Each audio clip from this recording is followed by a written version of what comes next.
They say you never forget the moment your life changes forever. For Edrin Vale, it was 3 seconds that stretched into eternity.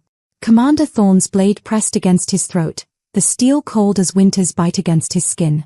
Blood trickled warm down his neck from where the edge had already bitten shallow.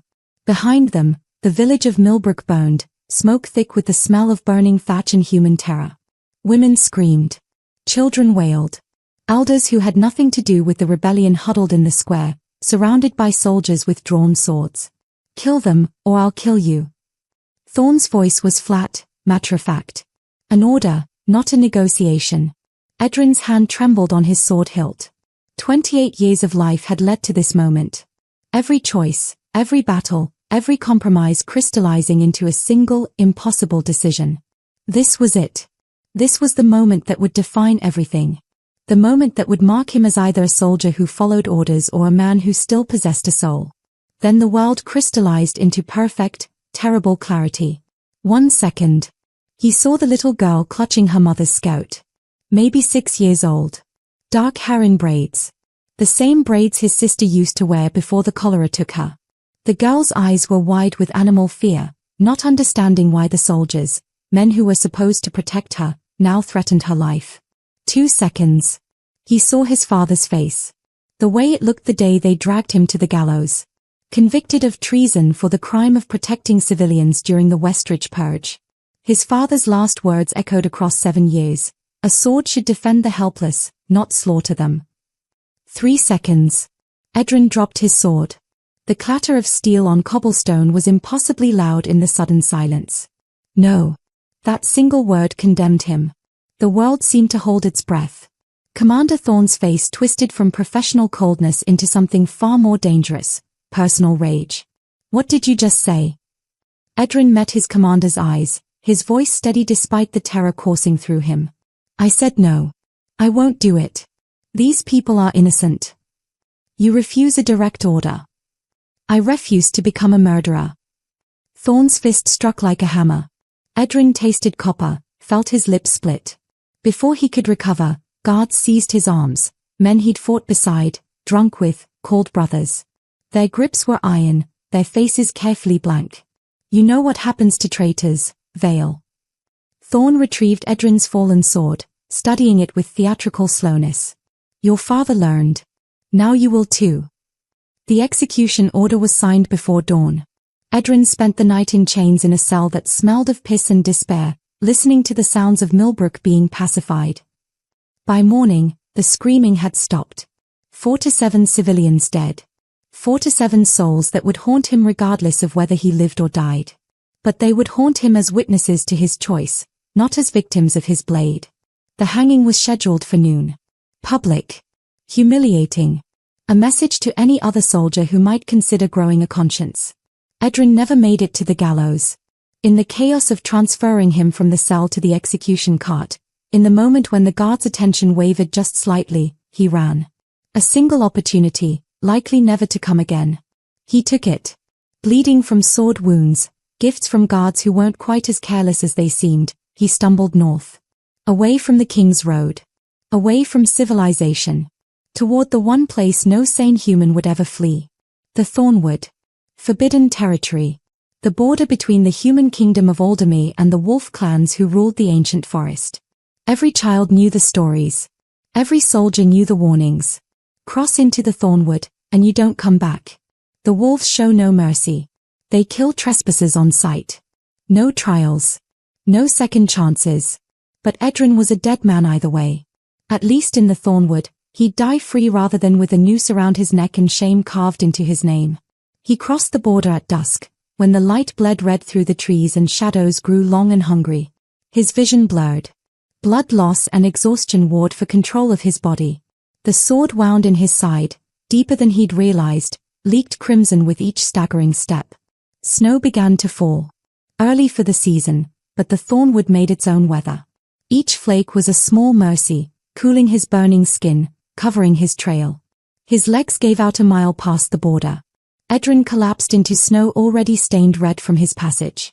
Above, through the canopy, he could see stars emerging. Beautiful. Cold. Indifferent. At least I'll die free, he thought, his eyes falling closed. At least I chose. That's when he heard them. Not the crunch of human boots or the shouts of pursuers. Something else. Something that moved through the forest like liquid shadow. Wolves. He should have been terrified. Should have tried to rise, to run, to fight. But he had nothing left. No strength. No weapon. No hope. The wolves circled him, he could feel them more than see them. Large bodies moving just beyond the edge of his failing vision. He waited for the teeth, for the tearing, for the merciful speed of a predator's kill. Instead, a voice cut through the cold. Female. Commanding. Definitely not human. Bring him to me. Alive. Hands, no, paws, no, something between, lifted him. The world spun. He caught glimpses, torchlight, stone walls, ancient architecture that predated anything in the human kingdoms. Then darkness claimed him entirely. When Edrin woke, it was to silk sheets and the crackle of a fire. Warmth. Comfort. Impossible things for a dying fugitive in enemy territory. And chains. Silver chains binding his wrists. He was in a massive chamber carved from living stone. Tapestries older than his bloodline hung on the walls. Through tall windows, he could see the Thornwood stretching endlessly under moonlight. And before him, ascending from shadow into firelight, was a throne. Not wood or common stone, but something else. Bone. Ancient, massive bones arranged into a seat of power that spoke of strength, sovereignty, and a bloodline that remembered when humans were prey. On that throne sat a woman who was and wasn't human. She was perhaps 24, with long black hair that caught the firelight like a raven's wing. Her eyes, those stopped his breath, were silver grey and luminous, the eyes of a predator. She wore robes of black and grey trimmed with fur, markers of royalty among the wolf clans. Beautiful, yes, but in the way a blade is beautiful. Dangerous. Untouchable. Queen Lyssa Nightborne. The name was legend even in the human kingdoms. Ascended to power at 19 after her mother's assassination. Ruthless. Merciless. They called her the Ice Queen because she'd never shown weakness, never hesitated in judgment, never spared an enemy. And Edrin was very much an enemy. She descended from her throne with fluid grace, each step deliberate. Her council, advisors and warriors who lined the chamber walls, watched with predatory interest. Waiting. Hungry. Lyssa stopped before him, so close he could see the faint silver pattern in her irises. Her hand reached out, her guards tensed, ready to intervene, and she touched his shoulder. The room went utterly silent. Her fingers traced something. The scar. The old arrow wound on his right shoulder, just below the collarbone. A scar he'd carried for 5 years without thinking much about it. Recognition flashed across her face. Shock, quickly hidden. Her silver eyes widened just slightly before her mask of control slammed back into place. When she spoke, her voice was barely a whisper, meant only for him. I know you. Edrin's heart stopped. Impossible. He'd never met the Wolf Queen. Never been to the Thornwood. Unless. The memory hit him like a physical blow. 5 years ago. He was 23, a rising soldier in the King's Guard. Ordered to hunt down a fugitive princess, a wolf clan traitor fleeing assassins, a bounty of 5,000 gold crowns on her head. He'd found her in a cave, blooded and terrified. Just 16 years old. Dark hair matted with blood. Silver eyes wide with fear and defiance. He was supposed to claim the bounty. Supposed to drag her back in chains. Supposed to advance his career and earn his commander's respect. Instead, he'd given her his horse, his supplies, and a head start. She'd asked his name. He'd refused to give it, safer for them both. She'd asked why he was helping her. Because mercy is the only thing that separates us from monsters, he'd said. Before she'd fled into the night, an arrow meant for her, shot by assassins still pursuing, had struck him instead. She'd pulled it out, bound the wound with cloth torn from her dress, and disappeared into darkness. He'd told his commanders the princess had escaped, that he'd been ambushed. They'd believed him, mostly. The arrow wound was proof enough. Now, that same girl, no longer a girl, but a queen, stood before him. And she remembered. But to understand why this moment was both salvation and damnation, why a ruthless queen would spare the life of her people's greatest enemy, and why a bond neither of them wanted was about to chain their fates together forever, we need to understand what happened next. Because when Queen Lyssa Nightborne turned to face her council, her hand still resting on Edrin's scarred shoulder, she spoke words that would reshape 2 kingdoms. This man is under my protection. By the law of our ancestors, I declare him bloodbound. And in that moment, with those words, Edrin Vale's life changed forever, not because of the mistake that brought him to the Thornwood, but because of the mercy he'd shown 5 years before. The word bloodbound hit the throne room like a thunderclap. Gasps erupted from every corner. Council members surged forward, voices overlapping in shock and outrage. A human? Bloodbound to their queen? It was unthinkable. Obscene. A violation of everything sacred. Lord Vane, tall, silver-haired, with the calculating eyes of a man who'd spent decades navigating court politics, stepped forward, his voice cutting through the chaos. Your Majesty, you cannot be serious. Lyssa didn't flinch. Didn't even look at him. Her hand remained on Edrin's shoulder, proprietary and deliberate. I am deadly serious, Lord Vane. This man saved my life years ago. The debt is real. The law is clear. The bloodbound ritual is reserved for mates. Another council member, Lady Marin, her face twisted with disgust, practically spat the words. It's a sacred union, not a political convenience. Then challenge my interpretation of our laws, Lady Marin. Lyssa's voice went cold, her silver eyes flashing. Cite me the passage that forbids it. I'll wait. Silence. Hostile, seething silence. Edrin, still dizzy from blood loss and shock, tried to process what was happening. Bloodbound. He knew enough about wolf culture to understand the weight of that word. It was their equivalent of marriage. Deeper, actually. A mystical bond that tied 2 souls together. Permanent. Unbreakable. And she just declared it in front of her entire court.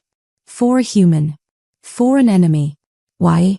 Lord Vane's jaw worked, fury barely contained. This will tear the kingdom apart, Your Majesty. Then let it tear. Lyssa finally turned to face him, her chin lifted in defiance. I paid my debt according to our oldest laws. If that offends you, Lord Vane, you're welcome to challenge me. Here. Now. Vane's eyes flickered to Edrin, assessing, calculating, then back to the Queen. Whatever he saw in her expression made him step back. As you command, Your Majesty. The words were correct, but the tone dripped venom. Lyssa gestured to 2 guards. Take him to my chambers. See that he's treated and fed. Your chambers, my queen. The guard, young, clearly uncomfortable, looked like he'd rather face a firing squad than ask the question. Did I stutter? My private chambers. He is bloodbound to me now. That's where he belongs. More gasps. More outrage barely contained. As the guards lifted Edrin, carefully, as if he might explode, he caught Lyssa's eyes one more time. Searching for answers. For explanation. She gave him nothing. Her face was carved ice. Unreadable. But just before the guards carried him through the massive oak doors, he saw it. The briefest flicker in her expression. Not cold calculation. Something else. Fear. Edrin woke in luxury he'd never experienced. The bed was massive, draped in silk sheets the color of storm clouds. A fire roared in a hearth large enough to roast a pig. Through tall arched windows, moonlight painted the Thornwood in silver and shadow. Candles flickered on every surface, casting dancing light across stone walls hung with tapestries depicting wolf hunts, ancient battles, and coronations spanning centuries. He sat up slowly, testing his body.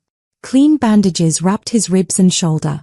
The wounds had been expertly treated, salves that smelled of herbs and something faintly metallic. Wolf medicine. His sword wounds no longer screamed with every breath, though they still ached deeply. Someone had dressed him in soft linen pants and left him shirtless.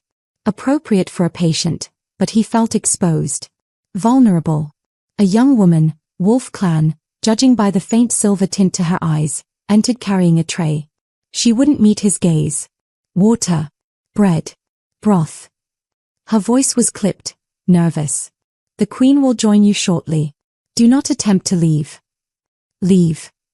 Edrin glanced at the door, then back at her. I can barely stand. She set the tray on a side table and fled like he'd threatened her. Edrin ate slowly, mechanically. The bread was fresh, still warm. The broth was rich with meat and vegetables. Better food than he'd had in weeks. Months, maybe. A condemned man's last meal, or a guest's welcome. He had no idea which. Lyssa entered near midnight. Edrin had dozed, exhaustion finally claiming him despite the strangeness of his situation. The sound of the heavy door closing woke him instantly. Soldier's instinct never truly slept. She still wore her formal robes, the ones that marked her as queen. But she'd removed her crown, and her long black hair now hung loose around her shoulders. It made her look younger. Less like the terrifying sovereign and more like the terrified 16-year-old he'd helped years ago. Almost. You're awake. Not a question. Hard to sleep when you don't know if you'll wake up with a knife in your ribs.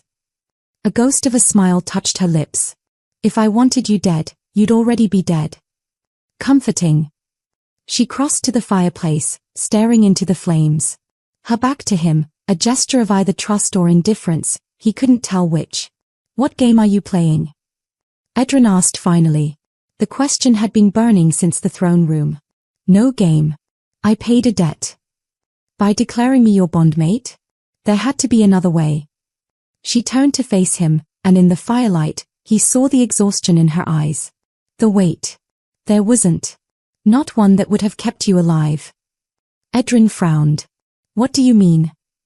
Lyssa moved to the window, her fingers trailing along the stone. When she spoke, her voice was quiet. Careful. By wolf law, trespassers in the Thornwood are executed immediately. No trial. No exceptions. You crossed our border. My council expected me to kill you on sight. But you recognized me. I did. And I owed you a life debt. You spared me when you could have claimed a fortune. When it would have advanced your career. When every logical reason said you should turn me in. She looked at him directly. Why did you let me go, Edrin Vale? The use of his name startled him. He hadn't given it in the throne room. You remember my name. I remember everything about that night. Your face. Your voice. The way you gave me your only water skin even though you'd have to walk 20 miles without it. Her expression softened fractionally. So tell me. Why? Edrin was quiet for a moment, remembering. You reminded me of my sister. She died when I was 21. Cholera outbreak in the capital. She was 16. Same age you were. Something flickered in Lyssa's eyes. I'm sorry. Not your fault. Still. Silence stretched between them. Not hostile, but heavy with things unsaid. Finally, Lyssa spoke again. The bloodbound declaration was the only way to invoke protection strong enough that my council couldn't simply override me. It's sacred law. Ancient. Even Vane can't argue with it directly. But it's a lie. Edrin said it carefully, watching her reaction. Yes. And if they discover that? We both die. Painfully. Publicly. As an example. Edrin absorbed this. So what now? Lyssa turned from the window, crossing back toward the bed. She stopped a few feet away, professional distance maintained. Now we maintain the illusion. You share my chambers. We're seen together. You behave as a bondmate would. Which means we make them believe this is real. She gestured to the massive bed. We sleep here. Together. Servants will talk otherwise. Edrin's eyes widened. You can't be serious. Do I look like I'm joking? She didn't. Her expression was steel. Fine. Edrin gestured to the floor. I'll take the floor. Absolutely not. Servants change the bedding. They'll notice if it's not slept in by two people. Then what do you suggest? Lyssa moved to a chest, pulled out several large pillows, and began arranging them down the center of the bed like a wall. We share the bed. With a barrier. You stay on your side. I stay on mine. No one needs to know the difference. It was absurd. Practical and absurd in equal measure. You've thought this through. I've had to think everything through since I was 19 years old. There was an edge to her voice now. Bitterness. Welcome to my life, Edrin Vale. Where every choice is calculated, every move is political, and privacy is a luxury I haven't had in 5 years. She finished constructing the pillow barrier and moved behind a carved wooden screen to change. Edrin looked away, giving her what privacy he could in this impossible situation. When she emerged, she wore a simple nightgown, still formal by common standards, trimmed with fur at the collar and sleeves. She climbed into bed on the far side of the pillow wall, her back to him. The candles stay lit. I don't sleep well in darkness. Understood. Edrin eased himself down on his side, careful of his injuries. The bed was impossibly comfortable after weeks of hard ground and prison cells. The silk sheets were cool against his skin. They lay in silence, the pillow wall between them a physical manifestation of everything complicated about this situation. Finally, Lyssa's voice came from the darkness. Quiet. Almost vulnerable. Edrin. Yes. Thank you. For that night 5 years ago. I never got to say it properly. You don't need to thank me. I do. You saved my life. And now I'm asking you to trust me with yours. Edrin stared at the ceiling, at the shadows dancing from candlelight. I don't have much choice, do I? No. But for what it's worth, I'll keep you alive. I promise. Why? Long pause. Then. Because mercy is the only thing that separates us from monsters. Someone wise once told me that. Despite everything, the pain, the fear, the absolute insanity of his situation, Edrin smiled. He sounds very wise. He was an idiot. But he was right. They fell silent again. Outside, wolves howled in the distance, a sound that should have terrified Edrin but somehow didn't. Not anymore. He was in the Wolf Queen's bed, separated by pillows and lies and a bond that was both fake and legally binding. And somehow, impossibly, he felt safer than he had in months. Dawn broke cold and merciless over the Thornwood. Edrin woke to find the pillow wall collapsed, scattered across the bed like the ruins of a failed fortification. Worse, far worse, Lyssa was pressed against his back, her arm draped over his waist, her breath warm against his shoulder blade. He froze, barely breathing, terrified to move and wake her. In sleep, she looked different. The hard edges of queenship softened. Her face peaceful in a way he suspected it never was during waking hours. She looked younger. Vulnerable. Human. Carefully, incrementally, Edrin began to ease away from her. Her arm tightened reflexively, pulling him closer. He bit back a curse. If you wake her before she's ready, you'll regret it. The voice came from across the room. Edrin's head snapped around to find an older woman, perhaps 70, with silver-streaked hair and eyes that had seen too much, sitting in a chair by the fireplace. She held a steaming cup and wore an expression of profound amusement. Who? Elder Mourner. And before you panic, I've been Lyssa's advisor since she was in swaddling clothes. I'm the only person besides you allowed in these chambers unannounced. She sipped her tea. She has nightmares. Every night. But last night, for the first time in 5 years, she slept through until dawn without screaming. Edrin processed this. I don't understand. Neither do I. But perhaps having someone else in the room, someone she trusts on some level, allows her mind to rest. Mourner set down her cup. Or perhaps fate is less random than we think. Behind him, Lyssa stirred. Her arm withdrew. A moment later, he felt her go absolutely rigid as she realized their position. She rolled away so fast she nearly fell off the bed. Mourner. Her voice was carefully controlled. How long have you been sitting there? Long enough to see that your barrier was ineffective. The old woman's smile was knowing. I've brought breakfast. And news. Neither particularly good. Lyssa stood, wrapping a robe around herself with sharp, efficient movements. Her face was stone again.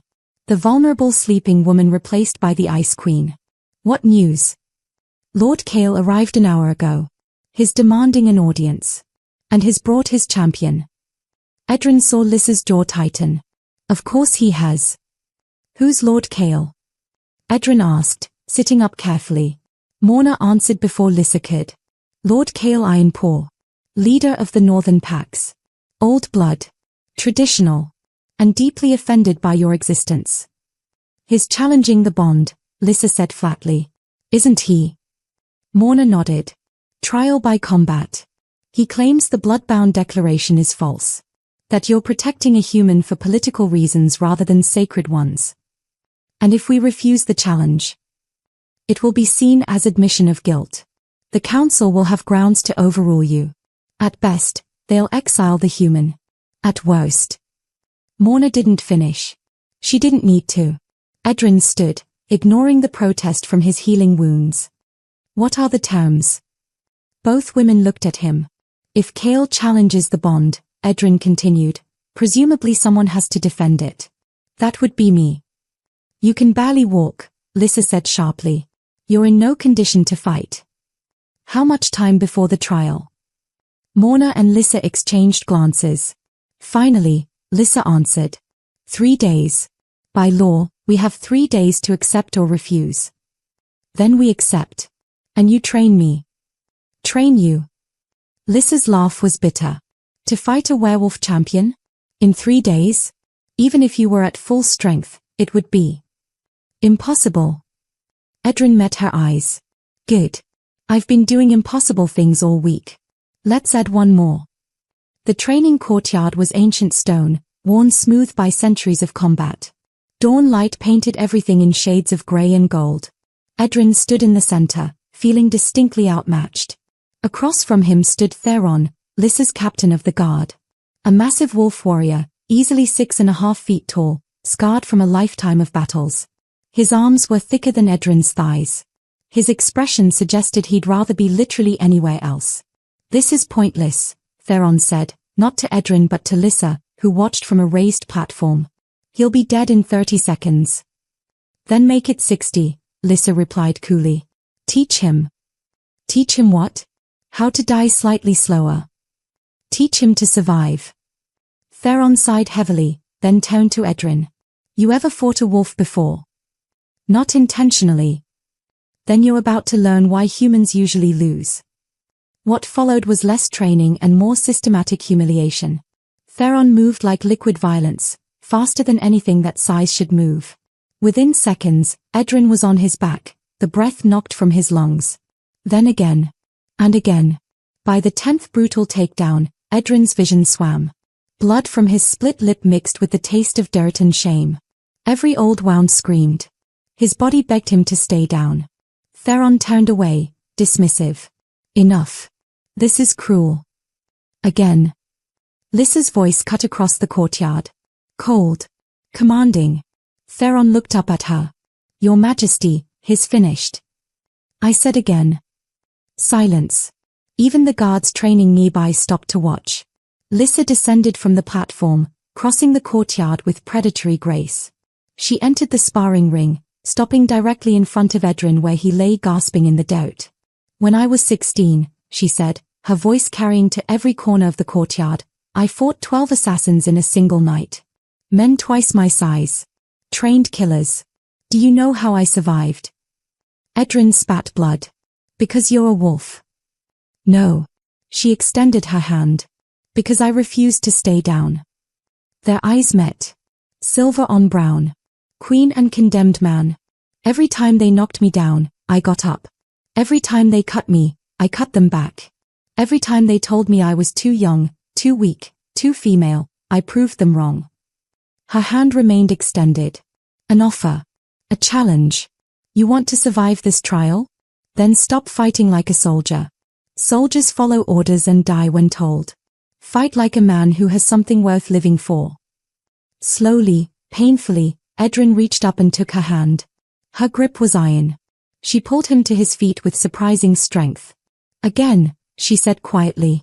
This time, when Theron came at him, Edrin didn't try to match strength with strength. He moved. Dodged. Used the wolf's momentum against him. He still lost. But it took 20 seconds instead of 5. Progress. By midday, Edrin had graduated from pathetic to merely hopeless. You're thinking like a human, Theron said during a brief water break. His tone had shifted from contemptuous to something approaching respect. Trying to anticipate my moves based on logic. Isn't that how fighting works? Against humans? Yes. Against wolves? No. Theron tapped his temple. We fight on instinct. Rage. Emotion. You can't out-logic that. You have to feel it. Feel what? The kill moment. The instant when we commit fully to an attack. That's when we're vulnerable. That's your opening. Edrin absorbed this. So I wait for you to overcommit, then counter. In theory. In practice, you'll probably just die. Theron's grin was all teeth. But it's better odds than you had this morning. Evening brought different lessons.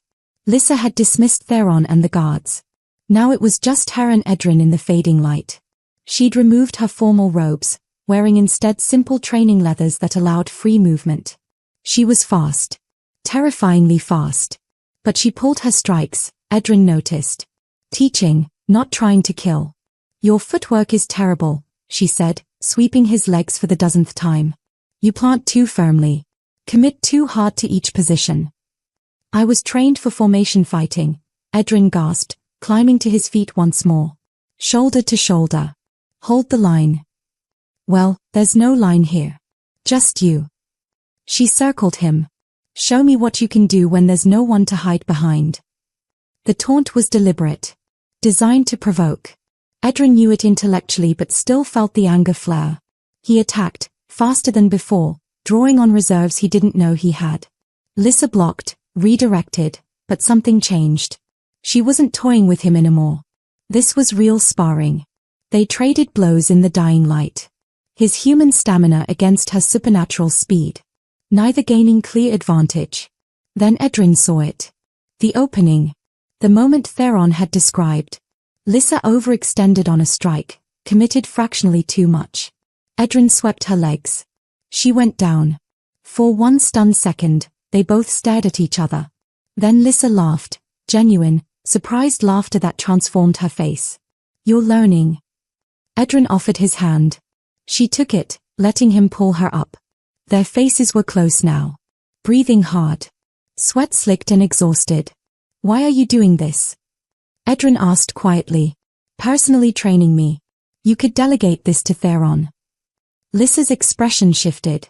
The laughter fading into something more serious. Because if you die in that arena, it's my fault. My decision. My responsibility. She didn't look away. And I've seen enough people die for my choices. I won't watch you fall without knowing I did everything possible to prevent it. Even though this bond is fake. She was quiet for a long moment. Then, is it? Before Edrin could answer, she turned and walked away, leaving him alone in the darkening courtyard with a question that had no safe answer. That night, they lay on opposite sides of the rebuilt pillow wall. Neither sleeping. Edrin. Yes. Tomorrow, Theron will teach you the killing blow. The one strike that can drop a wolf if placed perfectly. Good. But you should know, if you use it in the trial, if you kill Kale's champion, there's no going back. You'll have declared yourself one of us in the eyes of everyone watching. I crossed into the Thornwood to die free. If I'm going to live, I might as well live completely. Silence. Then her hand appeared over the pillow wall. Palm up. An offering. Edrin took it. Their fingers interlaced. They fell asleep that way. Connected across a barrier that felt increasingly meaningless. Outside, Lord Vane watched the Queen's chambers from across the courtyard, his expression unreadable in the darkness. Tomorrow, his real plan would begin. The arena at dawn was a coliseum of stone and savagery. Thousands gathered, wolf clans from across the kingdom, drawn by news of the impossible trial. A human defending a bloodbound claim against a wolf champion. It was spectacle. Theater. Blood sport wrapped in sacred lore. Edrin stood in the center, wearing minimal leather armor. Across from him loomed Garrick, Lord Kale's champion. Massive, scarred, with eyes that promised death. He'd killed 14 challengers in trials exactly like this. Edrin would be 15. Elder Mourner's voice rang across the arena, ancient and absolute. By sacred law, this bond is challenged. Combat to submission or death. The human fights in his natural form. No weapons. No mercy. The ancestors will judge. The crowd roared approval. Edrin's eyes found Lyssa on the royal platform. She sat rigid, surrounded by her council. Lord Vane leaned close to her, whispering something. Her expression was carved ice, but Edrin saw her hands, white-knuckled on the armrests. She felt every doubt he did. The horn sounded. Garrick charged. Pure power. No finesse. A battering ram of muscle and rage. Edrin dodged left, barely.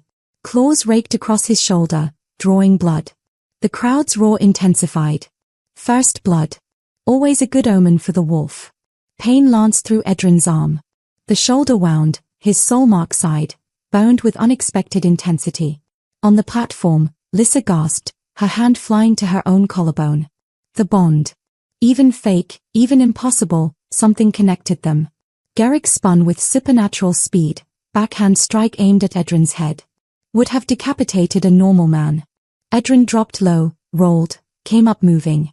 Theron's training screaming in his muscles. Don't be where they expect. The crowd's roar shifted. Surprise mixing with bloodlust. Stand still, coward. Garrick's voice was gravel and fury. Edrin didn't respond. Saved his breath. Circled. Waited. 3 minutes passed. 5. Edrin bleeding from multiple cuts now, but none fatal. Garrick growing frustrated, sloppy. This is boring, someone shouted from the crowd. Lord Kale stood, his voice carrying. Finish him, Garrick. Stop playing with your food. Bad command. Push the champion toward anger instead of discipline. Garrick roared, transformed to half-wolf form, against stated rules, but the judges didn't intervene. Massive now, claws extended like daggers. He lunged for the killing blow. Edrin saw it. The moment. The overcommitment Theron had described. Time crystallized. Everything Lyssa had taught him, everything he'd learned these 3 brutal days, compressed into one perfect instant of clarity. He moved. Not away. Into the attack. Garrick's claws passed millimeters from Edrin's throat. Edrin's elbow, driven with every ounce of desperate strength, struck Garrick's temple. Then again. Third time drove the wolf's skull into the stone pillar behind them. Once. Twice. 3 times. Garrick collapsed like a felled tree. The arena went silent. Absolute, shocked silence. Edrin stood over the fallen champion, chest heaving. Blood running from a dozen wounds. But standing. Submit. His voice carried in the stillness. I don't want to kill you. Garrick, bloodied and broken, looked up at him with something like respect in his animal eyes. I submit. The crowd exploded. Some cheering, some outraged, all stunned. Edrin had done the impossible. Lyssa descended from the platform before anyone could stop her. Protocol be damned. She crossed the arena floor with purpose, her royal cloak billowing behind her. Lord Vane called after her. Your Majesty, this is highly irregular. She ignored him completely. Edrin swayed, adrenaline fading, pain flooding in. His legs threatened to buckle. Lyssa reached him, and without hesitation, removed her cloak, the royal one, silver and black, symbol of her authority, and draped it over his shoulders. The gesture was unmistakable. Claiming. Protecting. Declaring. In front of thousands, she took his hand. The soul marks, his on his shoulder, hers on her collarbone, glowed visibly through their clothing. The bond is proven. Her voice rang clear. This man is mine. Bloodbound. Soul-marked. Anyone who challenges this challenges me directly. Lord Kale stood, fury twisting his features. This proves nothing. He's still human. He'll weaken our bloodlines, corrupt our. Then challenge me yourself, Kale. Lyssa's eyes flashed silver. Right here. Right now. Or sit down and accept my judgment. The arena held its breath. Kale's eyes darted to Edrin, exhausted, wounded, but standing beside their queen with her cloak on his shoulders. A man who'd just defeated a wolf champion through sheer will. Kale Saturday. I thought so. Lyssa turned to address the crowd. Let this be known, strength is not determined by blood but by choice. This human chose mercy when cruelty was easier. Chose honor when profit was offered. Chose me when death was certain. That is strength. That is worth. She raised their joined hands high. The soul marks pulsed with warmth. Half the crowd erupted in cheers. The other half remained sullenly silent. But they'd witnessed. They'd seen. And in wolf culture, what was witnessed became truth. Lyssa's chambers. Healers dismissed. Only them. She tended his wounds with her own hands, gentle, efficient, silent. The worst gash on his shoulder required stitching. Her fingers trembled slightly as she threaded the needle. "You didn't have to do that," Edrin said quietly. "The public claiming. You could have kept distance." "I did have to." She focused on the stitching. "They needed to see that I'm serious. That this isn't political maneuvering. That you're—" She stopped. Couldn't finish. Edrin caught her hand gently. "That I'm what?" She finally looked at him. Really looked at him. Her mask cracking. "When Garrick had you on the ground, when I thought—" Her voice broke. "I felt every blow. Not just physically through whatever this bond is becoming. I felt it here." She pressed her free hand to her chest. "I realized I didn't want to lose you. Not for politics. Not for duty. Just, I didn't want you gone." The admission hung between them. Dangerous. Real. Edrin pulled her closer, slowly, giving her every chance to retreat. She didn't. "Then you won't lose me," he whispered. "Promise." "Promise." Their foreheads touched. The soul marks warmed, pulsed in harmony. The kiss was inevitable. Gentle at first, then deeper. 5 years of fate colliding in one perfect moment. When they pulled apart, both breathing hard, Lyssa whispered, "This is real now. Not fake. Not pretend. It was always real. We just needed to admit it." Midnight. Elsewhere in the castle. Lord Vane met with Lord Cale and 3 other conspirators in a forgotten archive room. The human survived. Inconvenient. What now? Cale nursed his wounded pride. Vane produced a sealed document. "We prove what I've suspected for years. The Queen's mother was human. Fully human." Shocked silence. Queen Alara was adopted. Found as a child. Lyssa is half human at most. By our oldest laws, she has no legitimate claim to the throne. If we expose this, she loses everything. The throne. Her authority. Her life. A younger conspirator hesitated. "The Queen will discover our plans." Vane smiled coldly. "Then we ensure she doesn't live long enough to stop us." 3 days after the trial, the castle had settled into uneasy acceptance. Edrin walked the corridors no longer as prisoner but as the Queen's consort. Guards nodded respectfully. Servants stepped aside. Some wolves still glared with barely concealed hostility, but others, particularly younger ones, watched with curiosity rather than contempt. He was an anomaly. A human who'd beaten their champion. A man bonded to their queen. Theron found him in the training courtyard, where Edrin had gone despite protesting ribs. "We need to talk. Privately." They moved to a secluded tower overlook, where morning mist still clung to the Thornwood below. "I've served 3 monarchs," Theron began without preamble. "I know when something's wrong. Vane and his faction are planning something." "What kind of something?" "The dangerous kind. They've been accessing the royal archives. Late nights. Documents from the late Queen Alara's era." Edrin's stomach tightened. Lyssa's mother. "If they find what I think they're looking for." Theron's expression was grim. "It could destroy her." Meanwhile, Lyssa met with Elder Morna in the same tower library where her mother once studied. "You can't hide it forever, child." "I'm not a child anymore." Lyssa's voice was sharp. "And the secret dies with me. Your mother wanted you to know the truth. Made me promise to tell you when you were ready. My mother is dead because of truth. I won't repeat her mistakes." Morna sighed, ancient and weary. "You already have. You bonded with a human. If they discover your mother was fully human, they'll call you hypocrite. Or worse, illegitimate. Then we ensure they never discover it." "And how long can you maintain that? A year? 5? Forever?" Morna moved closer. "Edrin will eventually ask questions. He'll want to know why you accepted him so readily. Why you understand his world so well." Lyssa turned away. "Then I'll deal with that when it comes." "You're in love with him." Not a question. Silence. Long and damning. "It doesn't matter," Lyssa finally said. "It matters more than anything. Because lies between lovers eventually become weapons." Evening brought a different kind of tension. Edrin found Lyssa in the library, surrounded by ancient texts and wolf lore compendiums. Dark circles shadowed her eyes. She'd been here for hours, looking for something specific.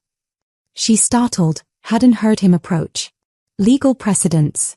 Ways to solidify your position beyond the bloodbound declaration.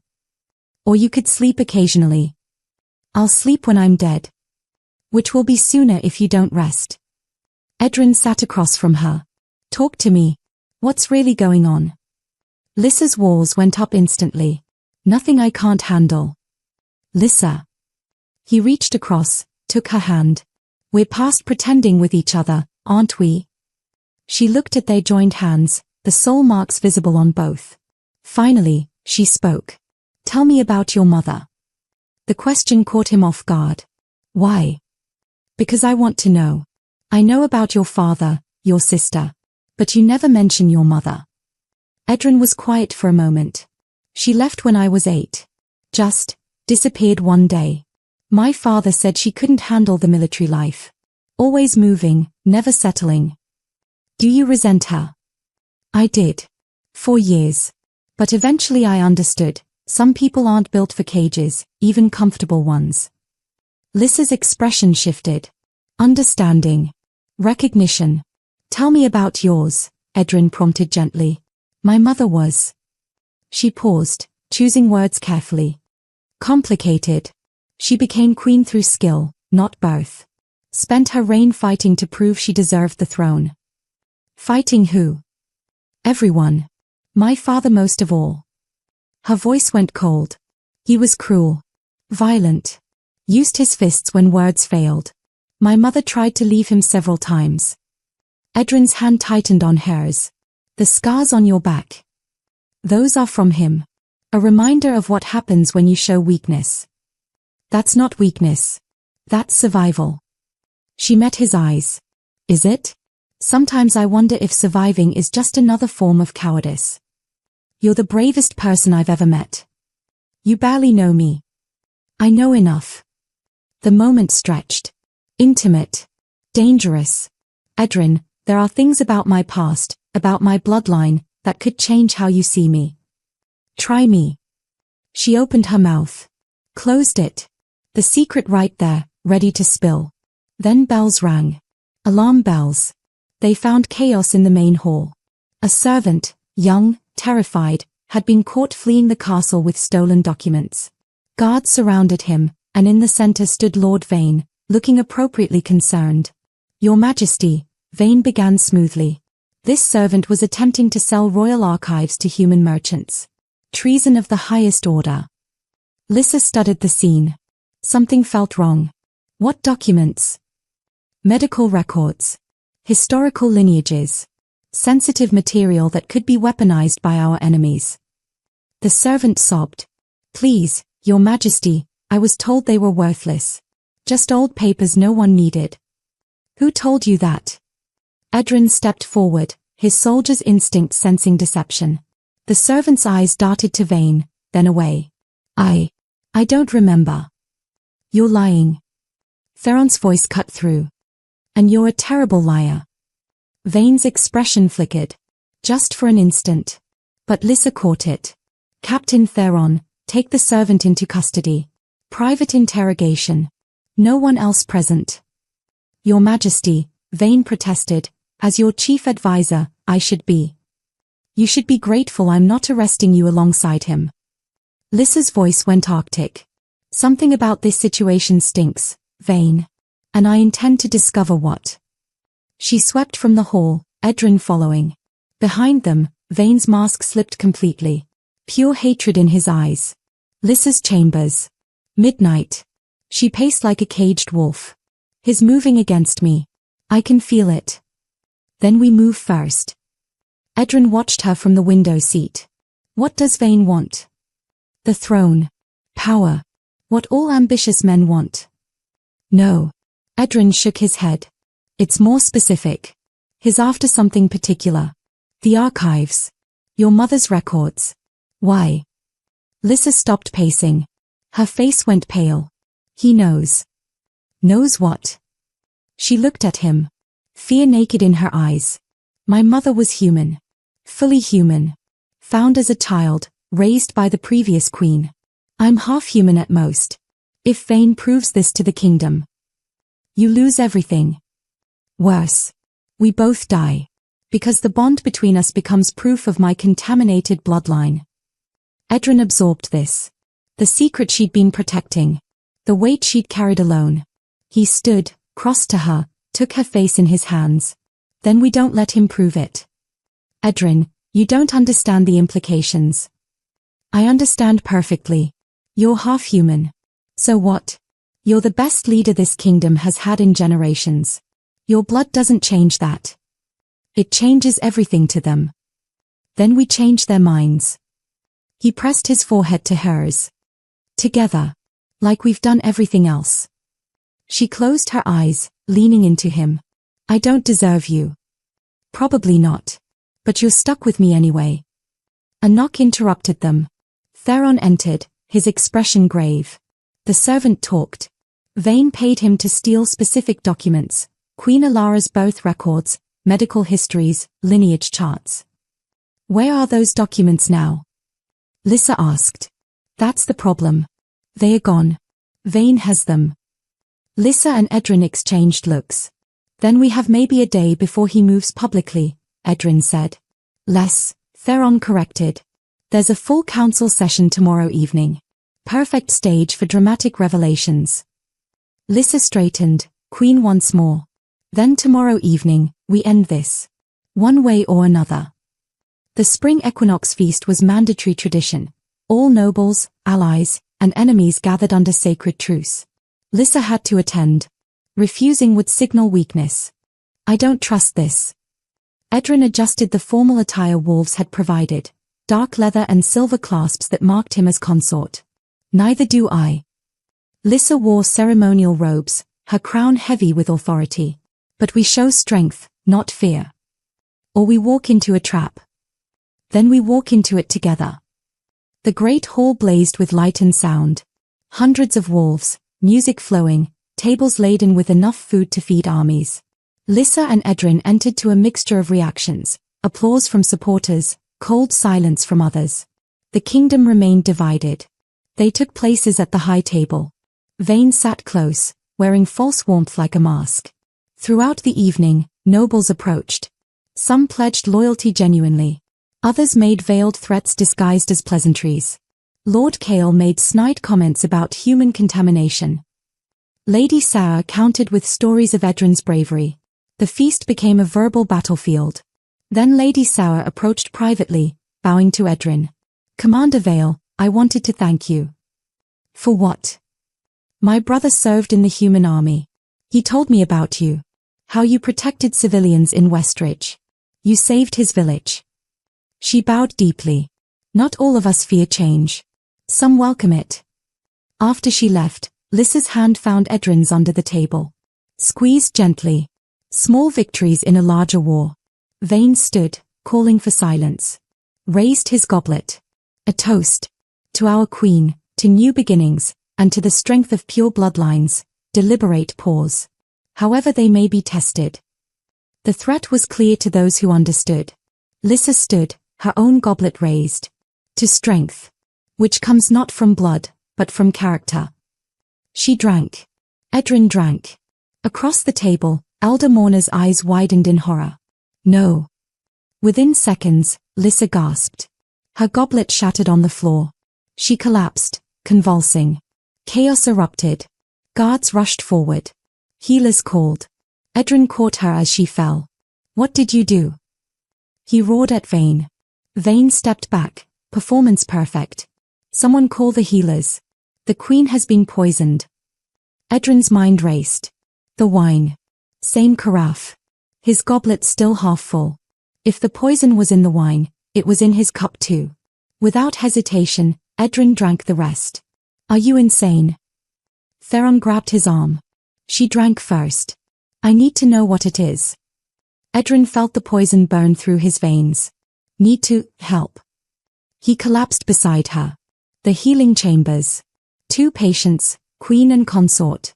Lead healer Mara worked frantically. Nightshade extract. fatal to wolves within minutes. Can you save her? Theron demanded. I don't know. But the human, his body is processing differently. Edrin's human metabolism was slower. The poison affected him, but not as quickly. I need his blood. Now. They extracted Edrin's blood, his antibodies fighting the poison, and transfused it to Lyssa. Hours crawled past. Edrin woke first, weak and disoriented. Theron sat beside his bed. You absolute fool. Where is she? Theron gestured to the next bed. Lyssa lay unconscious but breathing steadily. You saved her life. Your blood neutralized the poison. Edrin tried to stand. Failed. Who did this? We're interrogating servants. But we both know. While they recovered, Theron's guards tore through the castle. A servant, young, terrified, broke under questioning. Lord Vane paid me. Told me to poison the Queen's wine. Said it was medicine for a ritual. You believe that? The servant sobbed. He said he'd kill my family if I refused. Theron took this directly to Elder Mourner and the Loyalist faction. Evening. Lyssa woke. Edrin sat beside her bed, holding her hand. You're an idiot. Her voice was weak but warm. I've been told. You drank poison. Deliberately. Had to know what they used. Had to help you. Tears filled her eyes. First Edrin had seen. No one has ever. She couldn't finish. Edrin leaned down, pressed his forehead to hers. I know. But I'm here. And I'm not leaving. The soulmarks pulsed warmly. When this is over, she whispered, remind me to thank you properly. I'll hold you to that. That night. Council chambers. Theron entered with 6 guards, surrounding Vane. Lord Vane, you're under arrest for attempted regicide. Vane stood calmly. On what evidence? Testimony from your co-conspirator. The servant you coerced. A servant's word against a lord's? Amusing. Elder Mourner stepped forward, holding documents. And the stolen archives you've been hoarding. Treason, conspiracy, and murder. Vane's composure cracked. This isn't over. The kingdom will never accept her. She's half human. She has no right. Lyssa entered, still weak but standing. Edrin supported her. You're right. I am half human. Gasps from assembled nobles. My mother was fully human. I've hidden this for 5 years. But I'm done hiding. She looked around the room. I am half human. I am bonded to a human. And I've been a better queen than any pureblood before me. Vane sneered. The law clearly states. The law states the strongest shall rule. Challenge me, Vane. Right now. Prove your blood makes you worthy. Vane hesitated. He knew he'd lose. Take him away. As guards dragged him out, Vane snarled, this kingdom will tear itself apart. Lyssa, quietly to Edrin, he might be right. Edrin, then we'll hold it together. The next morning, Lyssa called a kingdom-wide assembly. Every pack. Every noble. Every citizen who could travel. The great courtyard below the royal balcony filled with thousands, more wolves than Edrin had ever seen gathered in one place. She would reveal the truth publicly and let them decide. You don't have to do this. Edrin stood beside her in the private chamber adjacent to the balcony. Yes, I do. My mother died hiding. I won't. She took his hand. They walked toward the balcony where thousands waited below. Lyssa stood at the railing, Edrin beside her. The crowd fell silent. My people. I stand before you not as the queen you thought you knew, but as the queen I truly am. The words carried across the courtyard, amplified by the stone acoustics. My mother, Queen Alara, was human.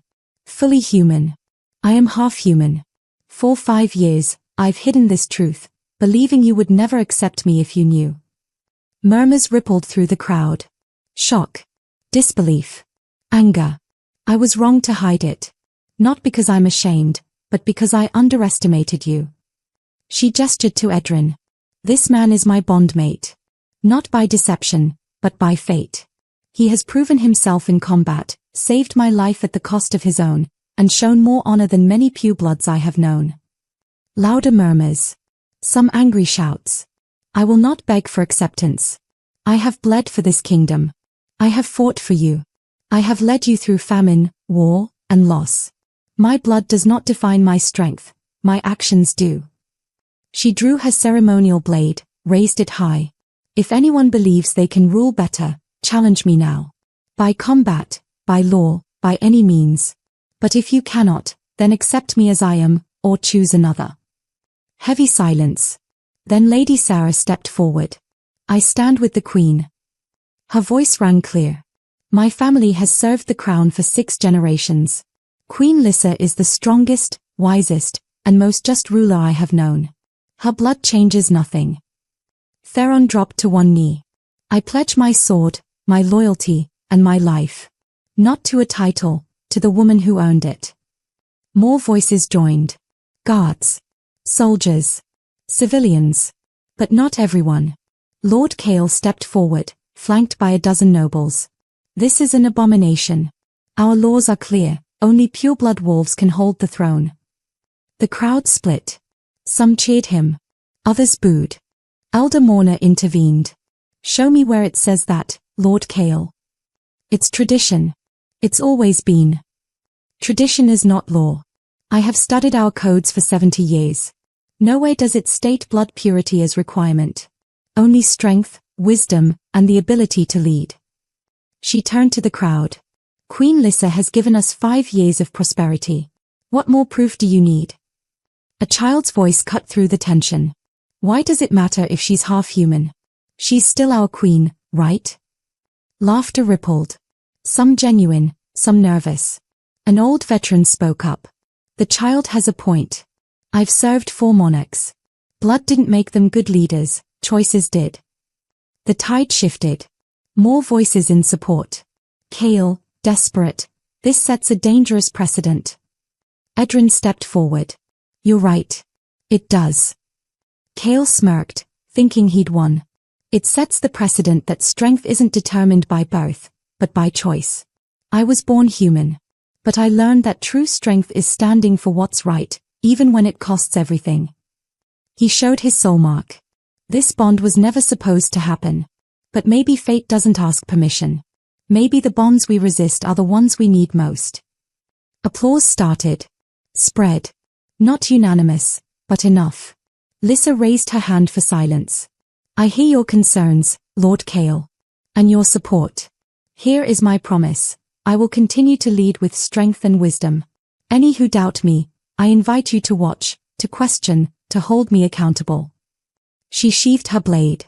But know this, I will not hide anymore. I am half human. I am bonded to a human. And I am your queen. Those truths coexist, or I walk away right now. Cale and his faction exchanged glances. We accept the queen's right to rule. Grudging. Bitter. But acceptance. That evening, Lyssa collapsed onto a chair in her chambers. I thought they'd reject me. Some did. But more didn't. Edrin poured her water. It's not over. Cale will plot. Others will scheme. Then we deal with them. Together. He sat beside her. She leaned against him, not from weakness, but trust. How did you become so certain? I'm not certain. I'm terrified. But I'd rather be terrified with you than safe anywhere else. She looked up at him. Their eyes met. The kiss was slow. Inevitable. When they pulled apart, this is real now. Not fake. Not political. Real. It was always real. We just needed to catch up. Next day. Council session. Reforms announced. Council positions open to all wolves, regardless of bloodline. Trade talks with human kingdoms. Edrin officially recognized as prince consort. Laws protecting mixed-blood wolves. Some protested. Others supported. These reforms are not negotiable. Adapt or resign. 3 nobles resigned. The rest stayed. Evening. Theron found Edrin alone. We need to talk. Cale didn't give up. Neither did the others. They're planning something. How do you know? Because I would be. They lost publicly. That kind of humiliation festers. What do? We watch. We prepare. And we make sure the queen is never alone. That night, a raven arrived. A message tied to its leg. Edrin retrieved it. Blood-written parchment. The half-breed queen and her human pet have stolen our kingdom. We will take it back. Blood for blood. The old ways will return. No signature. Edrin showed Lyssa. They're going to try again. Let them. We survived everything else. We'll survive this. Outside, shadowed figures gathered. Lord Kale addressed them. The queen exposed herself as weak. We will restore purity, even if we must bathe the kingdom in blood. Murmurs of agreement. When? Kale smiled coldly. Soon. 2 weeks later, an uneasy peace settled over the kingdom. Reforms progressed. Lyssa and Edrin navigated their new reality, not just bonded, but genuinely together. They woke together now. No pillow barriers. Comfortable silence. Her hand in his hair. His fingers tracing her soulmark. I could get used to this. Only could. Don't get cocky, human. Playful. Warm. Love replacing obligation. A human delegation arrived from Aldermere, Edrin's homeland. Leading them, Commander Thorn. Throne room. Edrin stood beside Lyssa as Thorn entered. Your Majesty, I come with a proposal for peace. How noble. Especially considering you tried to execute my consort. Thorn's jaw tightened. Vale was a traitor. I was a man who refused to murder innocents. Edrin stepped forward. If that's treason, I'll wear the brand proudly. State your business, Commander. Lyssa's voice was ice. King Aldrich proposes a treaty. Trade. Mutual defense. Recognition of sovereignty. In exchange for assurance that wolf clans won't expand into human territory. We have no intention of conquest. Then prove it. Open borders to human merchants. Allow ambassadors. Reasonable. Progressive. But there was a catch. What aren't you saying? Edrin sensed it. King Aldrich demands the return of Edrin Vale to face trial. Silence. You come to my kingdom and demand I hand over my bondmate. Lyssa's fury was palpable. He committed crimes. He saved innocent lives. If your king sees that as crime, your kingdom is broken. The treaty depends on this. Then there is no treaty. Edrin's voice was calm. Final. You'd condemn both kingdoms to hostility over your own freedom. I'd condemn myself before I'd be a bargaining chip. He looked at Lyssa. But it's not my decision alone. You have until sunset to leave. Lyssa's eyes flashed. If you're still here, you'll be escorted out in chains. Thorn left. The delegation with him. Alone. Lyssa and Edrin. You know what this means.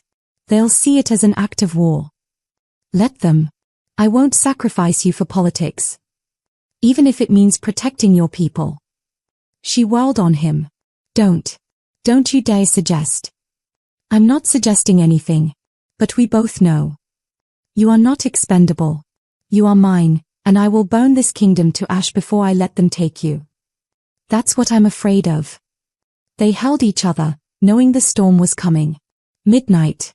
Alarm bells. Fire. Shouting. Chaos. Theron burst in. We're under attack. Kale and his faction. Armed rebels throughout the city. How many? 200. Maybe more. They are burning loyalist homes. This was it. The conspiracy unleashed. Lyssa, Edrin, and Theron led the defense. Edrin fought beside wolf warriors, no longer an outsider, but one of them. A child trapped in a burning building. Edrin ran inside without hesitation. A rebel blocked his path. The human dies here. Edrin fought, saved the child, emerged from flames carrying her. Even rebels hesitated, watching. Kale breached the castle. Heading for the throne room. Lyssa and Edrin made their stand with 50 loyalists. This ends tonight, half-breed. You talk too much, Kale. Battle erupted. Lyssa fought Kale directly. Edrin protected her flanks. Blood. Chaos. Desperation. Kale pinned Lyssa, blade at her throat. Any last words? Just one. Duck. She dropped. Edrin's blade struck Kale's shoulder. Kale transformed, massive wolf, all rage. The soul mark activated. Both marks glowing brilliant silver. Edrin felt Lyssa's strength. Not transformation. Connection. He moved faster. Hit harder. Anticipated attacks. Together, apart, unstoppable. Edrin landed the final blow. Non-lethal but devastating. Kale collapsed, defeated. Dawn. Rebellion crushed. Kale in chains. Casualties on both sides. Buildings destroyed. But the kingdom survived. Lyssa addressed the people, exhausted, blooded, unbroken. Last night, you saw the cost of hatred. Of division. This is what fear creates. She gestured to destruction. But you also saw humans and wolves fighting together. A kingdom that refused to break. She took Edrin's hand, raised it high. This bond saved my life last night. Saved many lives. Perhaps it's time we stopped seeing bonds as weakness and started seeing them as strength. Cheers. Genuine. Louder than before. The kingdom was healing. 1 month later. Kale exiled. Trade routes opening. Mixed blood wolves protected. Lyssa and Edrin's relationship celebrated. The chambers. Evening. They lay together, content. Do you ever regret it? Coming here. Everything that happened. Every day. She stiffened. He continued. I regret not coming sooner. She laughed, genuine joy. You're insufferable. You love it. Unfortunately, I do. They kissed. The soul marks glowed softly. 6 months later. A ceremony. Lyssa and Edrin's formal bonding, not in secret, not in desperation, but in celebration. The entire kingdom attended. Human and wolf. Old traditions and new beginnings. Elder Mourner whispered to Theron, fate knew what it was doing all along. You think the bond was always meant to be. I think some mistakes are exactly what we need. Years later. A daughter, half wolf, half human, fully loved, played in the courtyard. A new generation. A new future. Lyssa watched from the balcony, Edrin's arm around her waist. Any regrets? Just one. What's that? That it took almost dying for me to let you in. Worth it. Worth it. They watched their daughter play, knowing the bond they never meant to happen became the foundation of everything they built. One mistake led him to the Wolf Queen's bed. That mistake changed the world. The end. If this story of forbidden love, impossible bonds, and destiny defying the odds moved you, like this video, share it with someone who believes in fate, and comment below with the city you're watching from. What would you do if fate chose your destiny for you? Let us know. Don't forget to subscribe and hit the notification bell so you never miss our next story. Your support helps us bring more epic tales to life.